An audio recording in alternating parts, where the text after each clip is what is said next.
नमस्कार मित्रों, पेंशनरों के लिए महत्वपूर्ण जानकारी देने के लिए हम 3 घंटे के बाद एक बेहद महत्वपूर्ण वीडियो अपलोड करेंगे।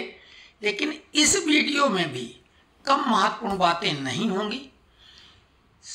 राज्यसभा में आज दूसरा दिन है जब संविधान को लेकर बहस हो रही है और दोनों पक्षों के लोग, पक्ष और प्रतिपक्ष के लोग बहुत जोरदार वक्तव्य और दलीलें प्रस्तुत कर रहे हैं। हम उन पे ज़्यादा तो नहीं जाएंगे क्योंकि वो आप लोग भी सुन रहे हैं। लेकिन कांग्रेस की तरफ से जो सबसे महत्वपूर्ण व्यक्ति है, जो उनका आंखों का तारा दुला रहा है, वो है अभिषेक मनु सिंघवी। उनके चाल चरित्र और चेहरे की बात तो नहीं की जाए तो अच्छा है, क्योंकि सीडी कांड के वो खलनायक या हीरो जो भी कह लो, सभी को मालूम, वो सीडी भी लोगों ने देखी है, टीवी पे चूंकि दिखाई गई थी। और बहुत सारी बातें हैं, आतंकवादी हो, उग्रवादी हो, गैंगस्टर हो, इसी तरह के वो केस लड़ते हैं। टीएमसी से राज्यसभा सदस्य रहे, फिर कांग्रेस ने उन्हें हिमाचल से बनाने की कोशिश की, लेकिन कांग्रेसियों ने ही नकार दिया। लेकिन अंततः एक सुरक्षित ठिकाना ढूंढ के वो राज्यसभा में पहुंच गए। तो वो क्या बोल रहे हैं, क्योंकि बाकी लोग ही तो छोड़ दो, कोई पर्स लटका के अपना दिखा रहा फिलिस्तीन प्रेम, बाकी लोगों का कोई मतलब नहीं, वो तो सब भाई बहनों की बात छोड़ दो, वो एक कॉमेडियन शो से ज़्यादा कुछ है नहीं। लेकिन वाकई में जो विद्वान माने जाते हैं, कपिल सिब्बल और अभिषेक मनु सिंघवी। कपिल सिब्बल अब कांग्रेस में नहीं, हम कांग्रेस की बात करेंगे। तो मनु सिंघवी ने क्या कहा है और उस पर हमारी टिप्पणी आप सुनिए, जो कि उम्मीद थी कि उधर से आएगी, लेकिन अब चूंकि बहुत सारे वक्ताओं ने बोला और उसके बाद सुधांशु त्रिवेदी बहुत बाद में बोले थे, लेकिन सुधांशु त्रिवेदी को जितना समय मिला था उन्होंने तो बखिया क्या, बिल्कुल नग्न कर दिया कांग्रेस को और मुंह दिखाने लायक नहीं छोड़ा। लेकिन बेशर्मों को तो बोलने में कोई रोक नहीं सकता, जैसे अभिषेक मनु सिंघवी। अब उनके कृत्य सामने हैं, लेकिन फिर भी ये बोलते हैं, है? और वो भी क्या, तो अब उस पर हम टिप्पणी करेंगे। पहले आप सुनिए अभिषेक मनु सिंघवी ने। The point is that Baba Saheb Ambedkar said there cannot be two swords in one scabbard. एक म्यान में दो तलवार नहीं हो सकती। The elected government is entitled to make its mistakes. It is democratically elected CM who is democratically entitled to make mistakes. If he makes a mistake, the governor is not super CM to correct it. In fact, Baba Saheb Ambedkar in the next paragraph of that दो म्यान वाली paragraph, he says that we are thinking of only nominating governors and nobody might be ready to accept the job because there are many powers. But today we have super CMs and somebody else, not me, calls them supporting agents of the central government.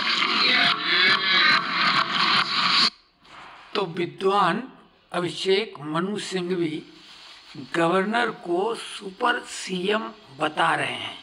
हालांकि उन्होंने किसी का नाम नहीं लिया, लेकिन उन्होंने ये कहा कि केंद्र सरकार गवर्नर के थ्रू सीएम को डोमिनेट करती है, सीएम से ज़्यादा पावर गवर्नर के पास होता है। मनु सिंघवी जी, आपको बता दें, यूपीए 1 और यूपीए 2 की जब सरकार थी तो भूल जाइए राज्य की, केंद्र सरकार में मनमोहन सिंह प्रधानमंत्री थे। लेकिन ये एनएसी संविधान की किस धारा के अंतर्गत गठित की गई, नेशनल एडवाइजरी काउंसिल यानी राष्ट्रीय सलाहकार परिषद, जिसकी चेयरपर्सन सोनिया गांधी बन गई और सुपर पीएम बन गई।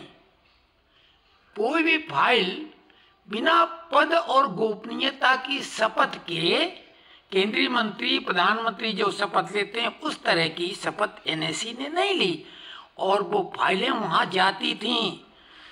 एनएसी चेयरपर्सन प्राइम मिनिस्टर को अपने यहाँ हाजिरी लगाने पे मजबूर करती थी, निर्देश देती थी।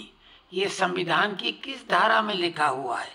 यही नहीं, 27 सितंबर 2013 को जब कांग्रेस प्रेस कॉन्फ्रेंस कर रही थी, सुप्रीम कोर्ट के एक आदेश के अगेंस्ट में अध्यादेश लाई थी, कैबिनेट ने पारित किया था, प्रेस कॉन्फ्रेंस चल रही थी, ललित माकन उसको प्रेस कॉन्फ्रेंस को संबोधित कर रहे थे, तो अचानक कांग्रेस के उपाध्यक्ष स्वनामधन्य राहुल गांधी प्रकट हुए और एक कागज जिसको उन्होंने अध्यादेश कह के सबके सामने फाड़कर फेंक दिया कि ये अध्यादेश रद्दी की टोकरी में डालने लायक है रविश, और ये किस अधिकार से एक पार्टी का उपाध्यक्ष कैबिनेट के द्वारा लाया गया अध्यादेश को फाड़ सकता है।